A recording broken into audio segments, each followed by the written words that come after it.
Well, hey y'all, welcome back. Today's video we're going to be showing you how to download a thumbnail on the YouTube mobile app. So without further ado, alright guys, we're currently on my mobile device. Make sure your YouTube Studio app is up to date, otherwise this might not work because they're always changing things around. Make sure the app is up to date. Slide to the left here so you can see what I'm seeing in real time. We're going to launch the YouTube Studio app and then we're going to go down to Content. And we're going to select what video we wish to download the thumbnail for. I'm going to select this top 5 rides. This is my newest video. We're going to select the little pencil icon here in the top corner.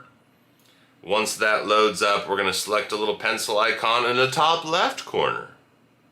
Once that loads up, you'll see a download thumbnail option. If we select a little download thing, it says thumbnail downloaded. If we go over here to my gallery section, you can see the thumbnail is downloaded. Hope you found this video informative. If you did, please hit that like button.